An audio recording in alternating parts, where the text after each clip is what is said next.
Paul, Curtis Nelson, terrific signing again. Yeah, really pleased.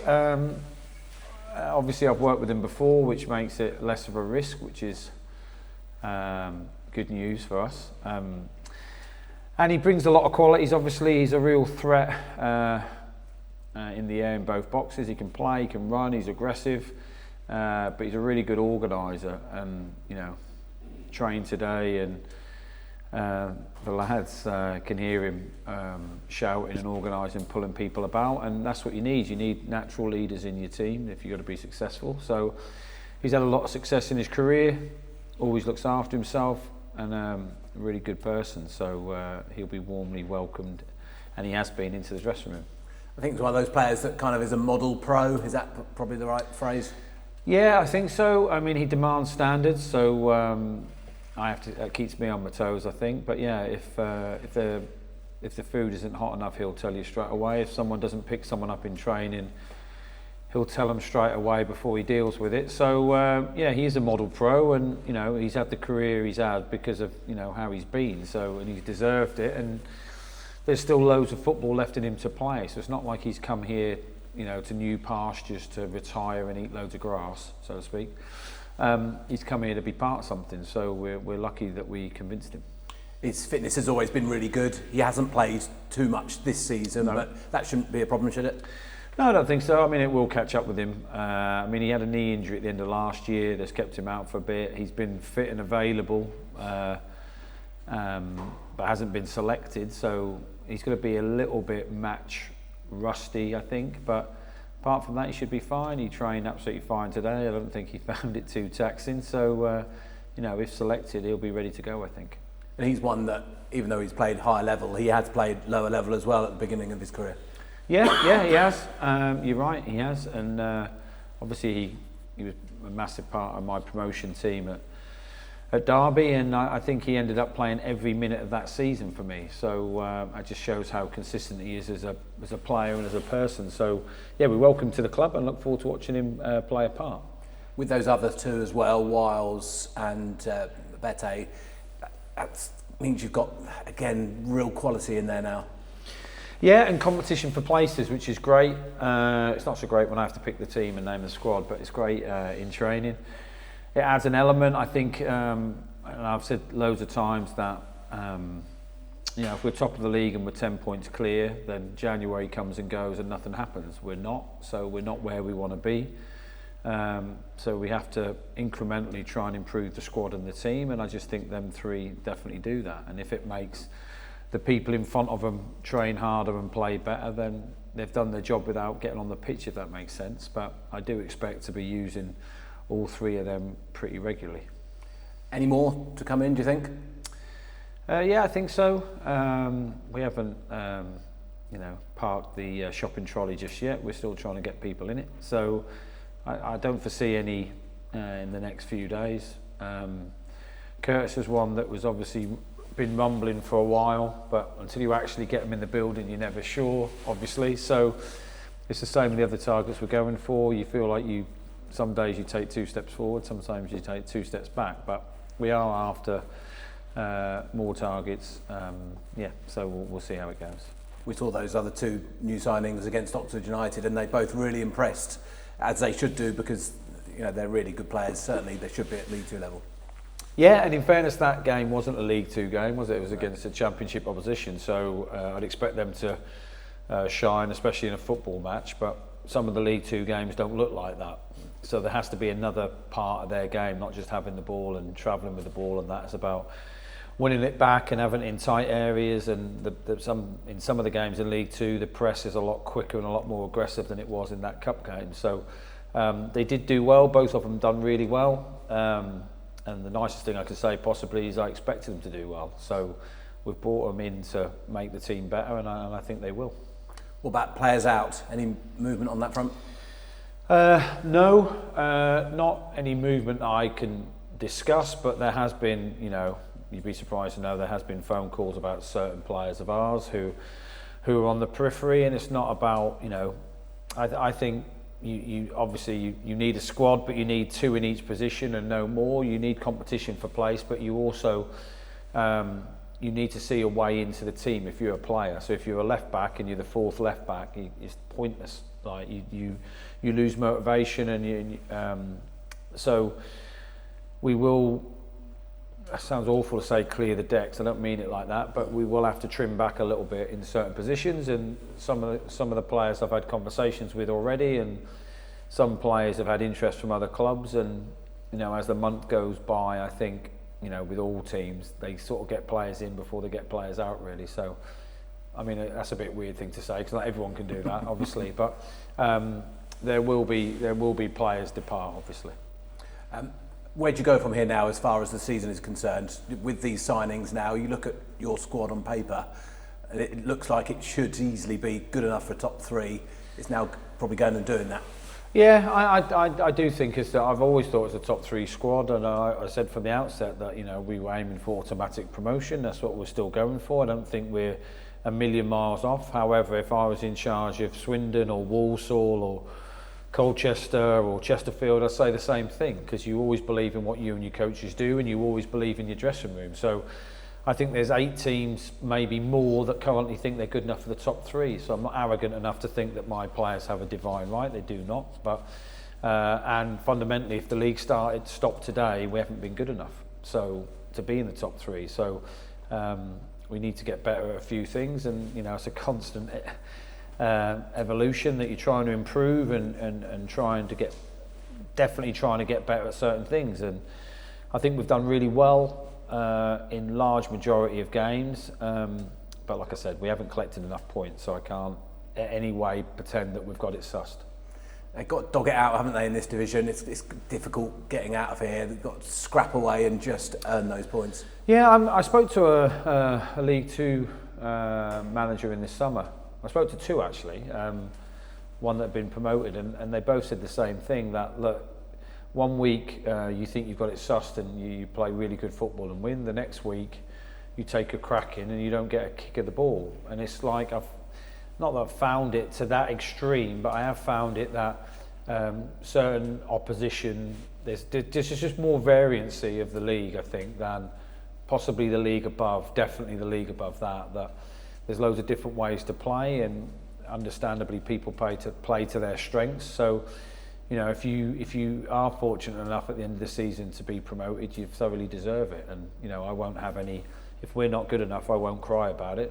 Congratulations to the teams that make it. Is that more difficult for you because tactically you probably can't do as much as you would like in certain games? Yeah, it is not frustrating. It's just different, I suppose. And then it's just easier to coach against the structure. So it was easier for us to set up against Oxford and know what we were doing, because they knew what we were doing. We sort of had a good idea of what they're doing, and it is structured. I just think that a lot of games in League Two are just so random, and sometimes it's just about rolling your sleeves up, bending, not breaking, the old classic sayings, and riding the storm at times. I just feel like in certain games, you feel like you're riding it. So. We just have to get better at defending set pieces in the last 10 minutes of a game. We've conceded a lot in recent weeks, which is disappointing. We have to get back to keeping clean sheets. We haven't kept many of them. However, on the positive, we do look a much more athletic team than we were, which I like, and I think we've virtually scored in every game. So going forward's good, even more so that we've got Kane out, Rush out, Mendes out. They're all massive weapons for us. So there's a lot of good things going on, but obviously not enough for us to be in the top 3 currently. And do you see Accrington as another kind of dogfight, if you like?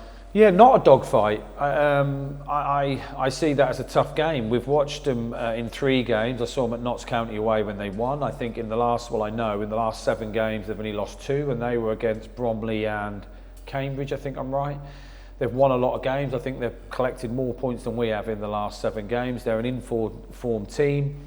I know Dools really well, the coach, and they're really brave. So if they play with a back 3, which they have been, they're happy to leave you 3v3. They go man for man all over the pitch. They come after you. They move the ball quickly.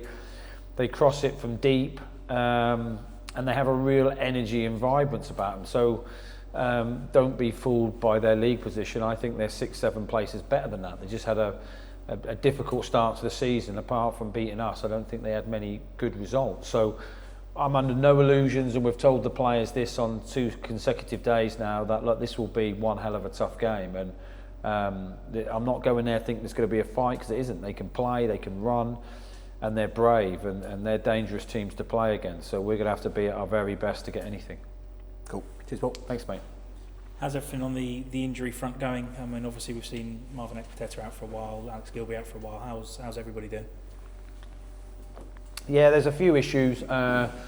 Miles back in training. Jack's been struggling with his groins. So we saw him on the training pitch today for the first time, so we'll see how he reacts. Gilbs is back in training. Still a little bit ring rusty, but he's back. The three amigos, so to speak, Kane, Rush and Nat, are still a long way off. Mags is not far off joining back in. Nate's joined back in. So there's a few. I had 20 fit today, which is great for us, working on shape and that. So the injury front is quite good, so to speak. However, Liam took a crack in training today. I don't think he'll be out with it. Aaron Collins took a crack in training today. Again, I don't think he's going to be out with it, but you stand on the side of the pitch and you need training to be competitive. You can't run around doing training in one of them big balls, them, what are they called? Zorb. Yeah, Zorb. I mean, it'd be great for a coach if you could. So unfortunately, collisions are going to take place and you need training to be intense. So yeah, a couple of lads have got cracks, but generally with a week lead in after the not pile up, but the mayhem of Christmas, it did seem more chaotic than normal this Christmas for some reason. It's just nice to have a week trying to get everyone back, and Saturday will cause us problems in different ways, and then hopefully we have another fit group next week and get, hopefully Rush gets the all clear to start stepping up in a week or so's time, and with another couple of bodies, we'll probably look in good nick. Yeah, I was going to say that it feels like a long time since you've actually been able to have a week on the training ground. I mean, even just simply being able to play the Friday night, at least then gives you players Saturday, Sunday to recover, and then you can come in Monday and then you have a free week, and it is nice, and it's nice for the players obviously, because they have to listen to us talking to them all the time. But it's nice for the staff just to get away from the building. You it's like you go a bit Groundhog Day. You need a psychological reset, if I'm honest, and we ask a lot out of our players all the time. They have to listen in meetings and train hard, so to have a couple of days away and then come back in refreshed has been quite nice. And they've trained really bright today. They were excellent. It was worse for the coaches because it was absolutely lashing it down with cold rain. So, and we're getting to that age now where it's not so funny. It's not so funny. So so it's been a good week, and hopefully the fans who are kind enough to travel or watch it online or whatever will see a really good MK performance at the weekend. Amy, you mentioned it in your summation of Accrington. That slow start has really cost them, hasn't it? Because where they are in the division is still a little bit cast away from that top flight, and yet since pretty much middle of October, they've been one of the informed teams in this division, and they must be thinking what could have been. Yeah, and I mean, I think was their last away game. They beat Notts County away. So look, they, like I said, they narrowly lost to Bromley, but there's no shame in that because currently everyone is. So there's no shame in that. Lost to Cambridge, and our game could have gone either way. So I definitely don't, and I'm not lying to you. I've said the same to the players that we're not underestimating them at all. In fact, we're probably scaring the lads by showing them the footage we did. They moved the ball really quick, and I know there's rumours about one of their players being linked to a move, and that just shows how good they're doing if their players are being bought by the leagues above. So it's going to be a really tough game. How much of a distraction is the January window during this spell? Or is it just you've been in football long enough? Is it just a little bit of that. Personally, it's a bit of a grind because every day is a different challenge. So like yesterday, had the day off, so to speak, but I was on my phone for numerous hours, and it's not just trying to get players in, it's about how your own players feel and how unstable they feel and how they're getting, it's obviously the world we live in, but they're getting tapped up elsewhere and they're getting their heads turned and they're getting promised that if they go and sign for this club, they'll build a stand and name it after them and all that load of tripe. So that's a little bit more difficult for me. Like when February the 1st comes, and I said it to the lads today, like if you choose you don't want to play your football here, you need to come and knock on my door. But when February the 1st comes, it's just a relief, really. I just think it adds to my stress load. The actual coaching and all that is well marshalled by my coaches, obviously, but like selfishly, my daily load is increased. And like after this, I'll go and have a recruitment meeting. We'll have to get some chocolate, if not we'll fall asleep, but we'll have a recruitment meeting and look again, and then speak to this person. So yeah, it just increases. It's like having 2 jobs as opposed to 1, I think. It's probably the nicest way to put it.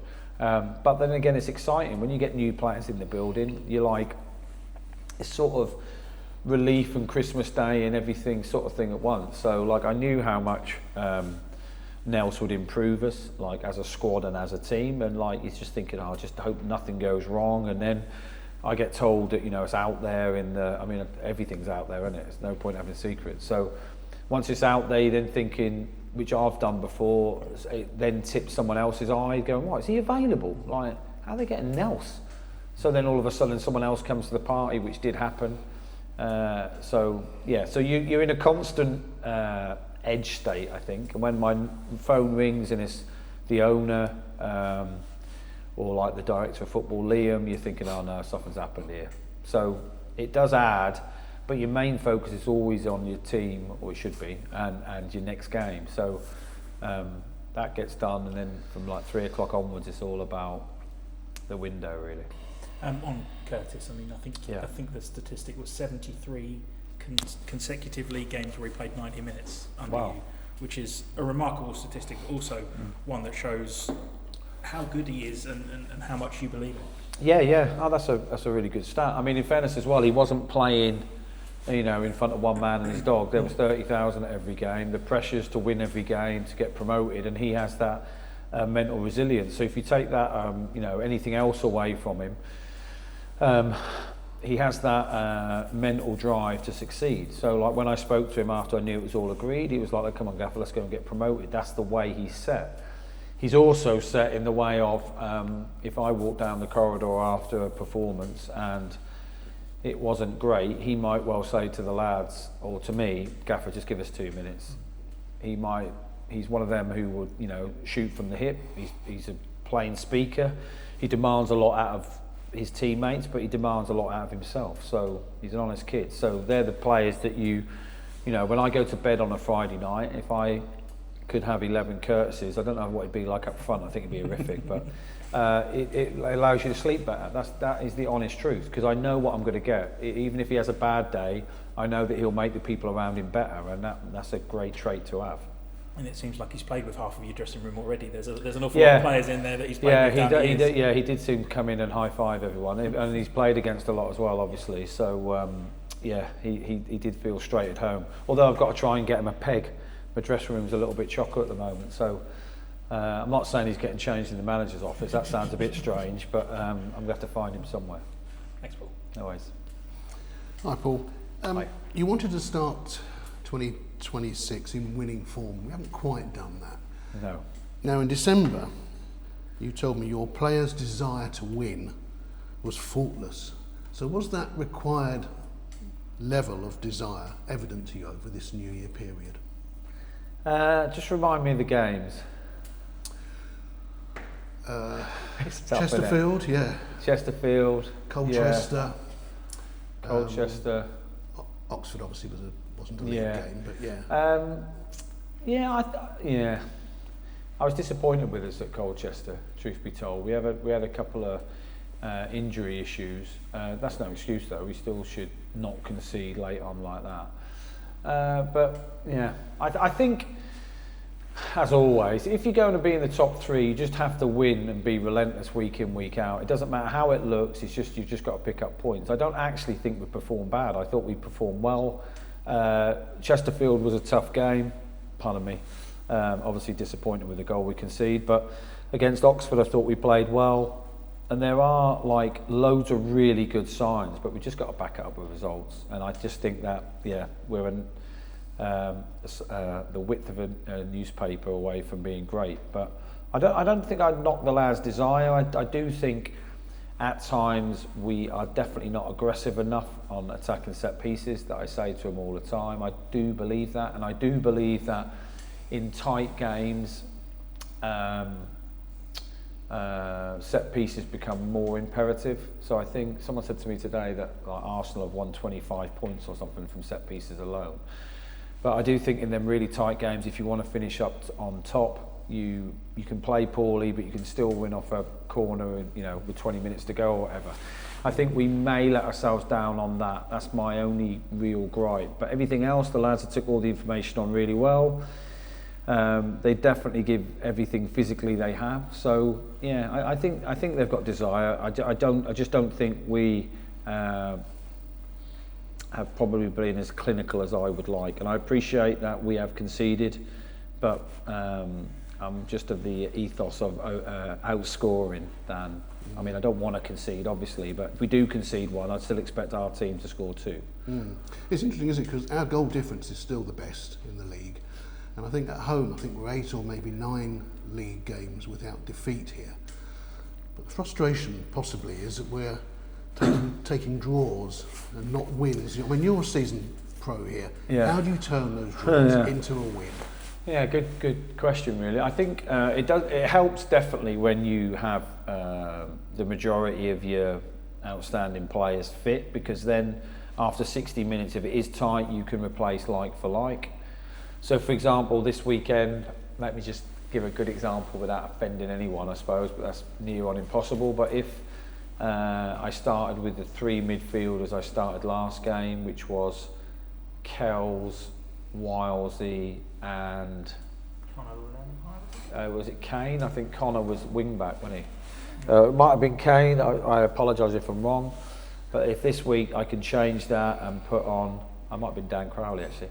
If this week I could put on Dan, Gilbs and Mateta after 60 minutes, it looks like you're not trying. I'm never trying to play out a draw, by the way, but you just got a bit more firepower. I think in recent weeks we've looked a little bit thin on the ground to make really positive changes. So I think that's one thing. I think like at Colchester we made attacking subs. We didn't try and hang on for a draw. We went for it, and sometimes you go out the front door and leave the back door open, and maybe and that's on me, not on the players. I just think that sometimes we try and turn draws into wins. Sometimes it comes off, sometimes it doesn't. And like a famous coach of mine once said, I say a famous coach, he was my Pittsburgh Steelers coach, said, it's never that far from crushing grapes to drinking wine. And it isn't, is it? Like, one goes in off the post, you win, one goes out of the post, and you might get a point when the opposition miss. So